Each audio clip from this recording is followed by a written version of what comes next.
Muy buenos días, queridos hermanos.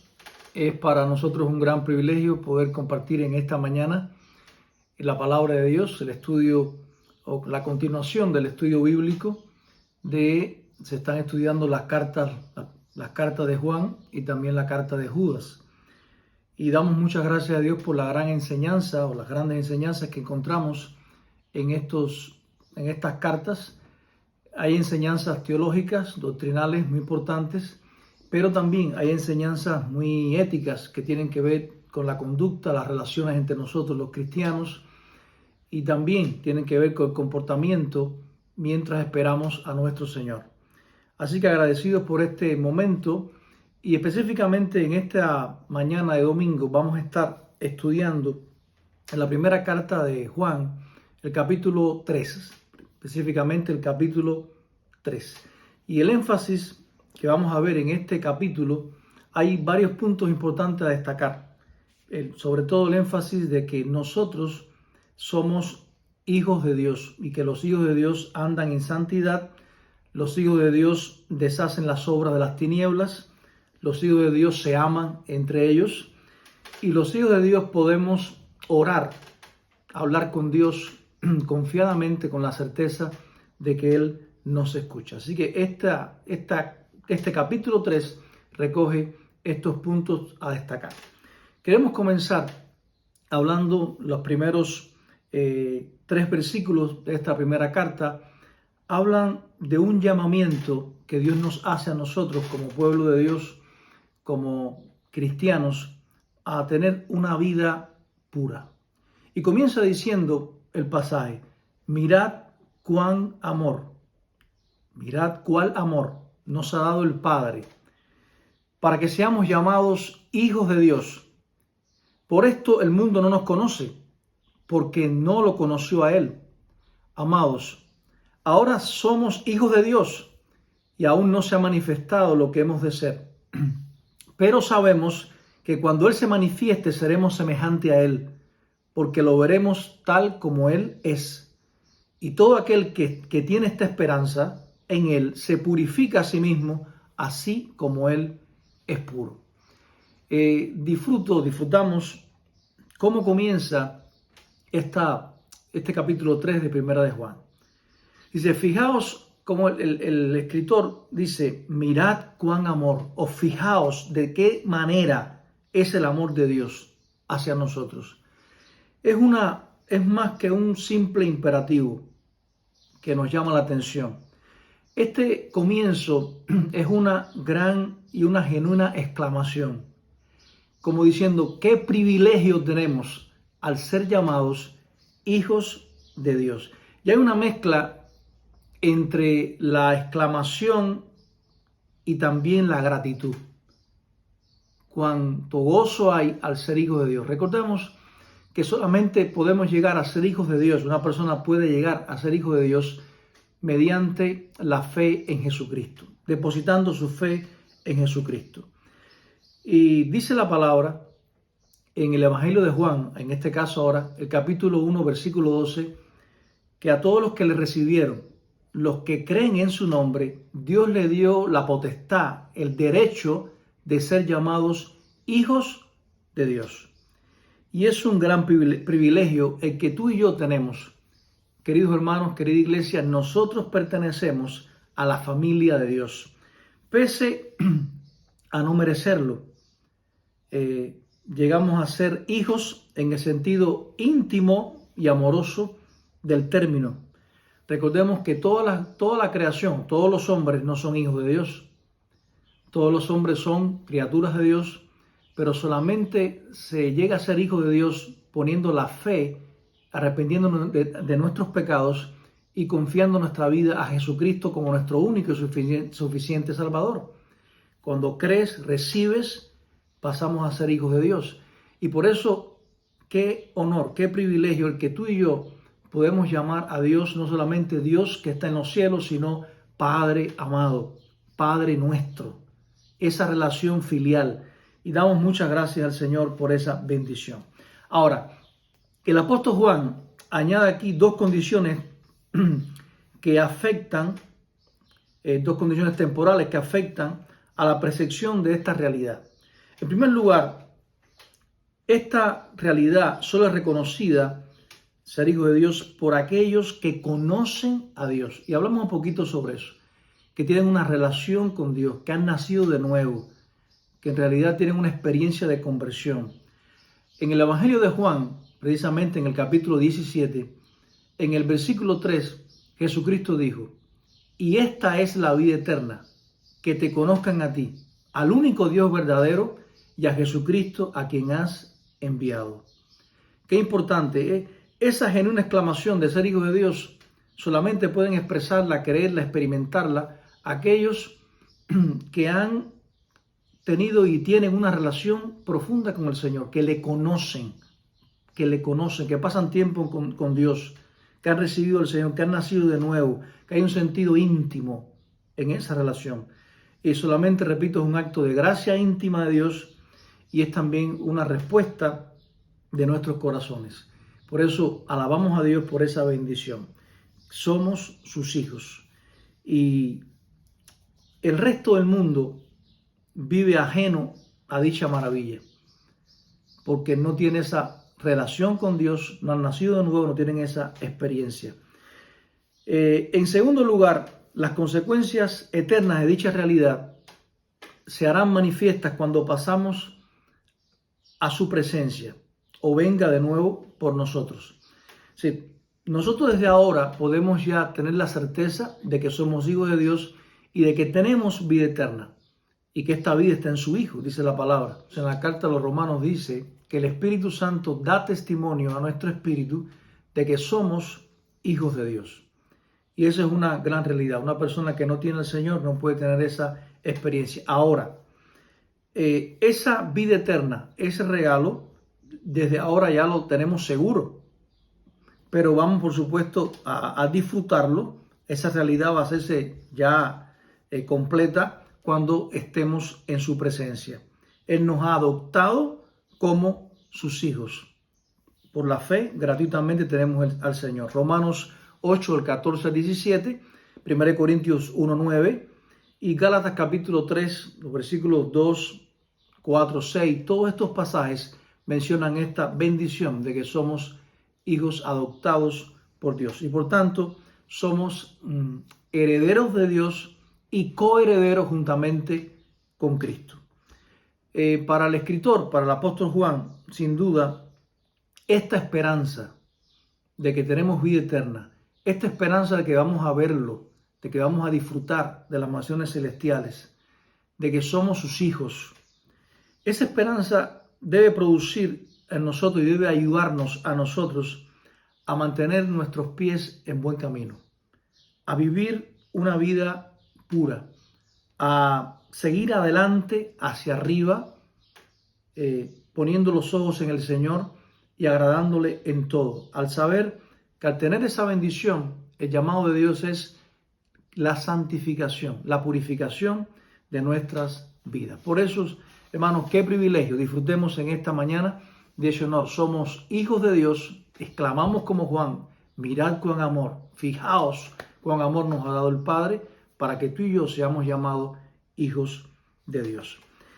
Y esa relación, como cristianos, nos vamos purificando, nos vamos en el proceso de santificación. Va habiendo una higiene espiritual, un proceso, repito, de santificación. La Escritura lo denomina así, santificación.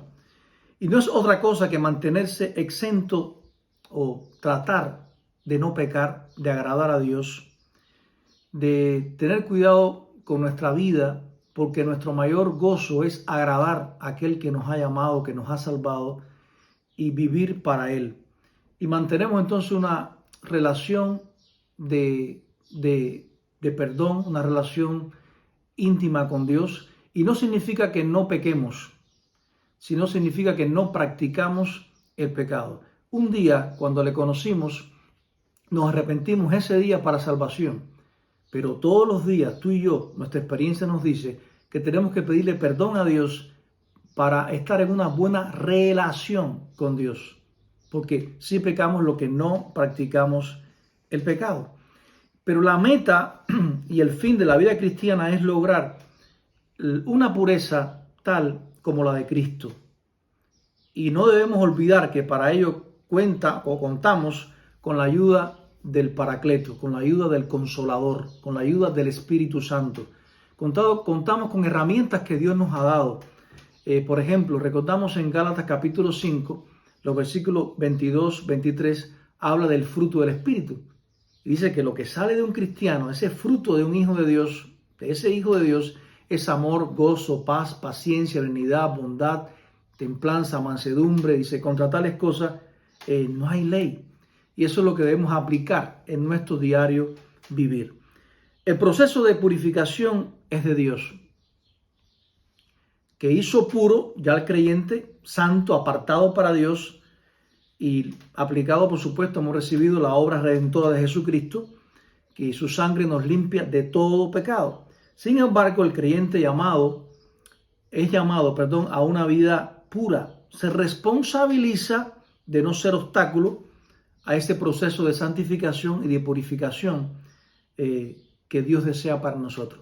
Y toda la vida estamos en ese proceso buscando agradar al Señor. Por eso en Filipenses capítulo 3 el apóstol Pablo dijo, versículo 14, no es que yo lo haya alcanzado ya, ni que yo sea perfecto, pero una cosa hago, extendiéndome a lo que está adelante, prosigo a la meta, al premio del supremo llamamiento de Dios en Cristo Jesús. Y eso es una de las grandes bendiciones que tú y yo tenemos que buscar y anhelar como cristianos. Somos llamados hijos de Dios gracias a Cristo, pero eso nos tiene que llevar a una vida de santidad y a disfrutar. Que esa esperanza que vamos a disfrutar un día, que ya tenemos segura, nos lleva a purificarnos, a crecer, a madurar, a desear como niños recién nacidos la leche no adulterada, que es la palabra de Dios. Amén. En segundo lugar, pasamos ahora a los versículos del 4 al 10 del capítulo 3 de Primera de Juan. Y aquí vemos que el escritor habla de la importancia para deshacer las obras de Dios como hijo de Dios. Un hijo de Dios deshace las obras del diablo viviendo de esta manera, agradando a Dios. Dice, todo aquel que comete pecado, leo, infringe también la ley, pues el pecado es infracción de la ley. Y sabéis que Él apareció para quitar nuestros pecados y no hay pecado en Él. Todo aquel que permanece en Él no peca. Todo aquel que peca no lo ha visto ni lo ha conocido. Hijitos, nadie os engañe. El que hace justicia es justo, como Él es justo. El que practica el pecado es del diablo, porque el diablo peca desde el principio. Para esto apareció el Hijo de Dios, para deshacer las obras del diablo. Todo aquel que es nacido de Dios no practica el pecado, porque la simiente de Dios permanece en él y no puede pecar, porque es nacido de Dios. En esto se manifiestan los hijos de Dios y los hijos del diablo. Todo aquel que no hace justicia y que no ama a su hermano no es de Dios. Aquí el apóstol quiere que entendamos todos que el pecado va contra la ley que Dios nos dio. El pecado es rebelión, el pecado nos separa, el pecado, todos conocemos que la paga del pecado es muerte. Y es todo lo contrario a Dios. El propósito de Cristo no fue otro que el quitar de nuestras vidas el pecado, y su sacrificio definitivo fue para eso, único e irrepetible. Y dicho sacrificio no solo limpió los pecados de nuestras vidas, sino que nos dio la posibilidad de vivir una vida que cada día vaya en crecimiento, en santidad. Una vida que cada día vaya dejando atrás las cosas que antes vivíamos cuando no éramos hijos de Dios. Por eso en Colosenses dice, despojados del viejo hombre y vestidos de ese nuevo hombre. Por eso dice, quítese de vosotros toda amargura, ira, enojo, maledicencia. Todas estas cosas van quedando atrás. Y cuando soy de Dios, ya no practico el pecado, porque quiero agradarle, quiero vivir para Él, quiero honrarle. Quiero que Él nos mire y diga, como dijo de su Hijo Jesucristo, este es mi hijo, esta es mi iglesia, son mis hijos amados en quien yo me complazco, en quien tengo complacencia por nuestro diario vivir. Por eso, que el Señor nos ayude a recordar que un cristiano puede pecar, pero no practica el pecado. Y el Señor nos ha dado el poder con su ayuda para deshacer esas obras de las tinieblas, para andar en santidad. Y como dice el mismo Juan, el que dice que está en Él debe andar como Él anduvo. Es importante notar en este capítulo, en estos versículos del 4 al 10, cómo también el Señor nos permitió iniciar un camino junto a Él, practicando justicia mediante el amor al hermano. El apóstol dice que el que ha nacido de Dios, y esta frase la menciona mucho, el que ha nacido de Dios. Y esta es una expresión propia y única de Juan. Interesante. Ocurre en el Evangelio de Juan una vez, en Juan 1:13. Y aquí en la primera carta de Juan lo menciona 9 veces. 9 veces lo menciona. Esta expresión, el que ha nacido de Dios, mantiene la idea, según el Evangelio de Juan capítulo 3, versículo 7, de nacer de nuevo. El que ha nacido de nuevo, el que tiene una experiencia de conversión. Este nacimiento espiritual describía el inicio en la vida cristiana y por lo tanto una vida libre de ataduras del pecado. Hermanos, la Biblia dice, para ti y para mí, si ya somos hijos de Dios, amamos a nuestros hermanos, el pecado, dice el apóstol Pablo en Romanos, no se enseñoree sobre vosotros. Sí, podemos pecar, pero no practicamos el pecado no es nuestro amo. Tenemos un nuevo amo, un nuevo Señor, un nuevo Rey al cual servimos. Y eso es una gran bendición para todos nosotros. Juan vuelve a decir,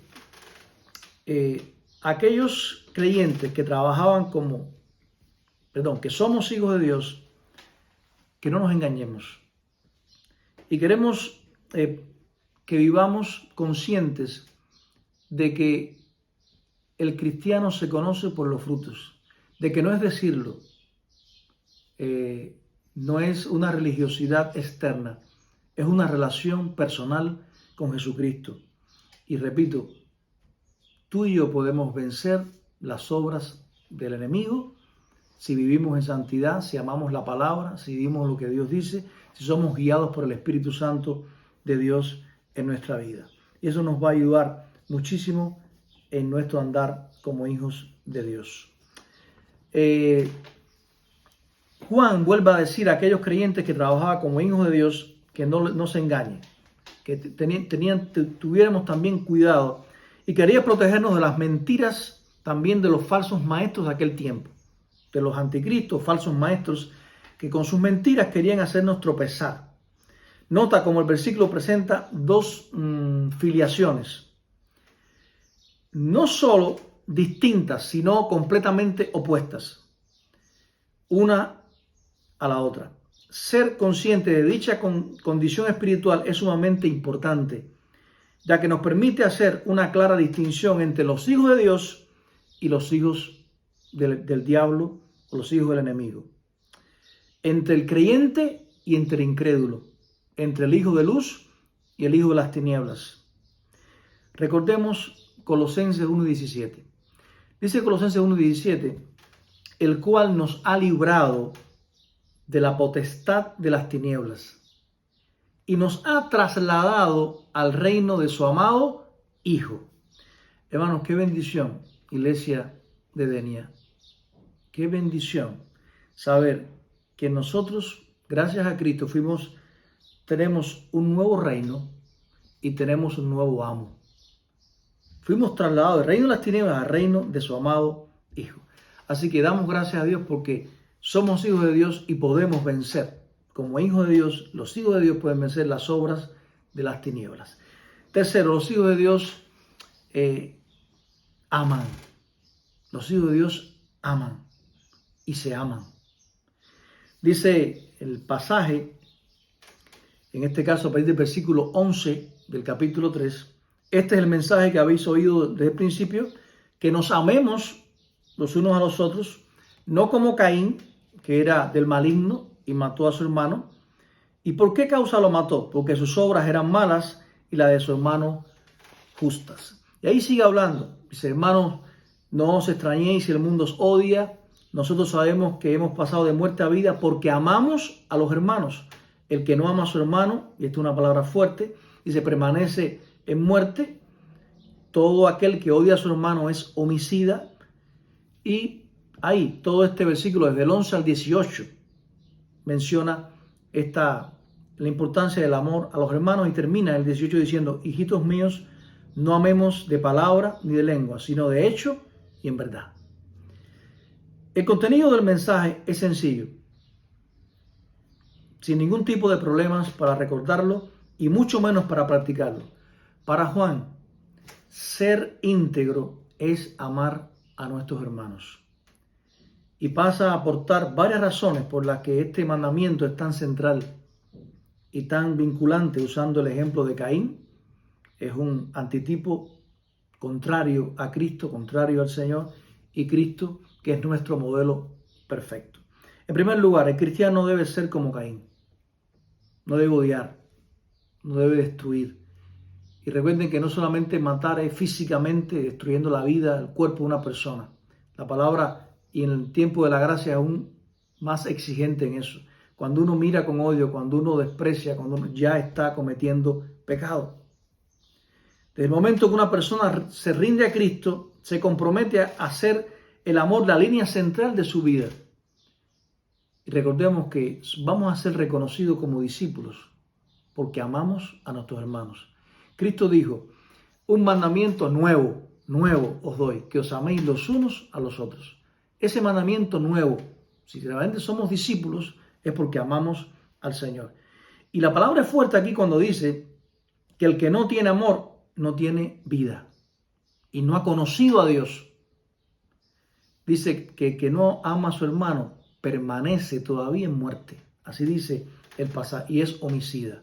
Es un texto fuertísimo que habla de nuestras relaciones y es tan importante en nuestra vida. A esta idea el apóstol añade un inciso. Dice, no os extrañéis si el mundo os odia. Si el mundo os odia. A veces olvidamos que los malvados en muchas ocasiones aborrecen instintivamente a una persona buena e íntegra en el Señor. Y esto es porque donde quiera que esté el cristiano, aunque no diga una palabra, actúa como la conciencia de la sociedad. Y la palabra nos dice que tú y yo somos la luz del mundo, somos la sal de la tierra. Dice Filipenses que somos luminares en este mundo. Dice el apóstol Pablo que somos cartas abiertas para ser leídas por el mundo. Y por eso no agrada a muchas personas, a los que no son cristianos. Cuando usted tiene conjuntivitis o tiene una enfermedad en el ojo, lo tiene rojo, enfermo, la luz le molesta. Y así muchas veces pasa con una sociedad que no tiene a Dios. Cuando usted llega con las doctrinas del Señor, con la vida cristiana, con las normas morales y los valores del cristianismo, las personas rechazan muchas veces porque no tienen al Señor y no pueden comprenderlo. Por eso necesitan saber y conocer del amor del Señor y del amor de Dios. Además, en segundo lugar, el cristiano debe ser como Cristo, versículo 16. Ejemplo supremo de amor que entregó su vida por nosotros. Y eso debe ser para nosotros un modelo a seguir en nuestro diario vivir. Además, Juan añade que el amor que se queda en buenas intenciones y en palabras no es el amor que habla el Señor, no es el amor de Dios. El amor de Dios se demuestra. Juan se burla de mera charla acerca del amor y exige los hechos y la verdad del amor como evidencia de la vida espiritual. Por eso dice ahí en el 18, hijitos, no amemos de palabra ni de lengua, sino de hecho y en verdad. Es decir, que el amor se demuestra. Dios nos amó y dice la palabra que Dios mostró su amor para con nosotros en que siendo aún pecadores, Cristo murió, se entregó por nosotros. Las palabras bonitas nunca ocuparán el lugar de las buenas obras. El verdadero amor ha de sufrir, ha de gemir por las necesidades de otros. Dios permita que amemos de tal manera que podamos entregar nuestra vida en servicio a otros, demostrar. Si ves un hermano con necesidad, y se ha hablado mucho en los sermones de cada domingo sobre esto, vamos a suplirlo. Y cuarto y último punto del estudio es que los hijos de Dios oran confiadamente. Los hijos de Dios hablan con Dios confiadamente. Los versículos 19 al 24. Pueden seguir como conclusión de la primera parte y como puente para lo que sigue. Dice, en esto conocemos que somos de la verdad y aseguramos nuestros corazones delante de Él. Pues si nuestro corazón nos reprende, mayor que nuestro corazón es Dios. Y Él sabe todas las cosas. Amados, si nuestro corazón no nos reprende, confianza tenemos en Dios. Y cualquiera cosa que pidamos, la recibiremos de Él. Porque guardamos sus mandamientos y hacemos las cosas que son agradables delante de Él. Y este es su mandamiento, que creamos en el nombre de su Hijo Jesucristo y nos amemos unos a otros como nos ha amado. El que guarda sus mandamientos permanece en Dios y Dios en Él. En esto sabemos que Él permanece en nosotros por el Espíritu que nos ha dado. Primero de Juan, capítulo 3, versículos 19 al 24. ¿Cómo podemos tener confianza para acercarnos a Dios en oración? Al corazón humano no se puede evitar que le surjan dudas. Cualquier persona con una mente y un corazón sensibles a veces se pregunta si realmente es cristiana, si realmente Dios escucha. Y la respuesta es sí, Dios siempre nos escucha.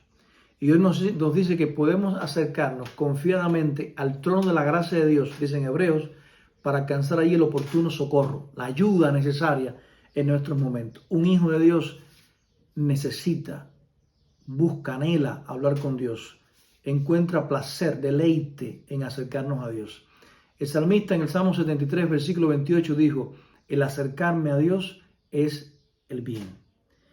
Y Dios permita que tú y yo podamos tener esa bendición, podamos necesitar siempre eso en nosotros. Señor, te necesito, te anhelo. Como David dijo, mi alma tiene sed de ti, mi carne te anhela.